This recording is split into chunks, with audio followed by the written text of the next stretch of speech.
वो 5th house एक बहुत बड़ी भूमिका निभाता है।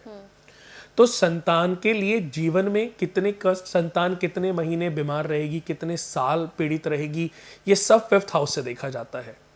बच्चे का 5th हाउस का मालिक अगर नीच राशि में बैठा है, या 5th हाउस का मालिक चंद्रमा है, या 5th हाउस का मालिक सूर्य है, या गुरु है, या मंगल है, और वो राहु और केतु के साथ युति बना करके बैठा है, तो आपको बहुत ज़्यादा सचेत होना होगा। हर माता को सचेत होना होगा। अगर आपके बच्चे की मानसिकता में कोई इशू उत्पन्न होता है, आपके बच्चे का मस्तिष्क अपग्रेड नहीं हो पाता, आपके बच्चे की मनस्थिति स्ट्रांग नहीं है, अच्छी नहीं है, तो इसका तात्पर्य है कि आपके बच्चे की जन्म कुंडली का 5th हाउस एक्टिव हो रहा है और उसको आपने एक्टिव नहीं होने देना है। तो आपको ये समझना होगा, अगर वो ग्रह नीच का है तो उसके दान करने हैं, अगर नीच का है तो दान करने हैं। कोई ग्रहण लगा है, अब देखिए बहुत बार मैं देखता हूँ कि सूर्य केतु का ग्रहण लगा है 5वें घर में, तो उसके लिए व्यक्ति को सूर्य विष्णु यज्ञ करना चाहिए और हरिहरात्मक यज्ञ करना चाहिए। बट ये थोड़े बड़े प्रोसीजर हैं और हर माता और पिता के लिए संभव नहीं है कि वो इतने पैसे खर्च कर पाए। बट मैं कहता हूँ कि अगर ऐसी स्थिति आपके बच्चे की कुंडली में बनी है तो जरूरी नहीं है कि उस समय पर उस पैसे के बारे में आप सोचें। उस समय आप अपने बच्चे के लिए वो एक दिन का, जैसे सूर्य विष्णु यज्ञ में क्या होता है या हरिहरात्मक में यज्ञ में क्या होता है कि नवग्रह कवच होते हैं, वो महीनों चलते हैं। महामृत्युंजय, विष्णु सहस्त्र नाम, आदित्य हृदय स्तोत्रम को करने में समय लगता है। 10, 11, 15, 20 पंडित अगर मैं बिठाता हूँ तो 1-1.5 महीना 2 महीने लग जाते हैं। अच्छा। लेकिन एक दिन का प्रोसीजर अगर मैं कराऊं तो मेरे ख्याल से 4-5 हज़ार 7 हज़ार का सामान आएगा। 2 से 3 ब्राह्मण को बुला करके आप उसको करा लीजिए, क्योंकि जब बच्चा जन्म लेता है तो सूतक लग जाते हैं, तो उस स्थिति में पूजा नहीं करा सकते, वो पूजा लगती नहीं है। तो ऐसी स्थिति है तो कोई भी लड़की अपनी माता को, अपने पिता को, यानी कि ननिहाल, पुराने समय में भी दोस्तों मैं बता दूं, जब राजा महाराजाओं के बच्चे पैदा होते थे तो पहले उसका टेवा बनवाया जाता था, उसका टेवा बनवाया जाता था। और टेवा जब बनवाया जाता था तो गुल पुरोहित आकर के बच्चे का टेवा देख करके ये बताते थे कि महाराज ये बच्चा आपके लिए कितना शुभ है और कितना अशुभ है, इसका राज्य के ऊपर प्रभाव कैसा है, राज्य के ऊपर इसके ग्रह किस तरीके से काम करेंगे। तो अब अगर कोई बच्चा मूलों में पैदा हुआ है तो कहते थे कि ये बच्चा आपके ऊपर भी भारी है और राज्य के ऊपर भी भारी है, तो 27 दिन के लिए इसको ननिहाल भेज दो।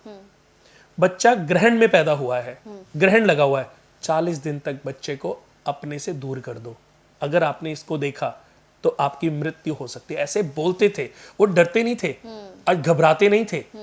और राजा और कोई भी व्यक्ति उस बात को समझते थे, विश्वास करते थे और उसको उसी समय लागू कर देते थे। यानी कि राजा अपने बच्चे की शक्ल को तब तक नहीं देखता था जब तक कि बच्चा 40 दिन अपने ननिहाल में रह के ना आए। एक ग्रह है सूर्य, अब बच्चे का जन्म हुआ, सूर्य किस राशि में है, XYZ, अब उसमें केतु भी बैठे तो ग्रहण लगा हुआ है, राशि है सिंह राशि या राशि है मेष राशि केतु के साथ। लेकिन सूर्य एक राशि में कितने समय तक रहते हैं, 1 महीना। 1 महीना सूर्य एक राशि में रहते हैं, इसी से मंथ डिसाइड होता है।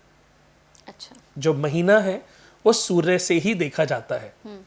चंद्रमा एक राशि में 2.25 दिन रहते हैं, सूर्य एक राशि में 1 महीना रहते हैं, बृहस्पति एक राशि में अप्रोक्स 12 मंथ रहते हैं। अच्छा। राहु और केतु एक राशि में 18 मंथ रहते हैं। सैटर्न शनिदेव एक राशि में पूरे 2.5 साल का वक्त लगाते हैं। मरकरी बुध 45 डेज रहते हैं, मार्स 40 to 45 डेज रहते हैं, शुक्र अप्रोक्स 30 to 40 डेज तक रहते हैं। तो ये मैंने इनकी गति बताई। अब एक राशि को क्रॉस करने में चंद्रमा को 2.25 दिन लग रहे हैं, सूर्य को 1 महीना लग रहा है, शनि को 2.5 साल लग रहे हैं, राहु केतु को 18 महीने लग रहे हैं। तो ये इनकी गतियां हैं। तो 1 महीने के बाद यानी कि 30 डेज के बाद, 40 डेज का मतलब है 30 डेज के बाद सूर्य जो है उस ग्रहण के प्रकोप से दूसरी राशि में चला जाएगा, उसका दोष वीक हो जाएगा। उस ग्रह में भी जाकर के वो करीबन 15 डिग्रियां और आगे बढ़ जाएंगे। कई बार क्या होता है कि बच्चे का जन्म हुआ, सूर्य और केतु की अप्रोक्स 21 और 25 डिग्री है। अब 25 डिग्री के बाद 5 दिन ये और अगली राशि में भी जाने के बाद केतु का जो 15 डिग्री का गैप, 15 से 20 डिग्री के गैप में भी सूर्य किसी, अगर 15 डिग्री से कम का गैप है ना और सूर्य ग्रह के साथ कोई भी ग्रह बैठा है तो वो अस्त हो जाता है।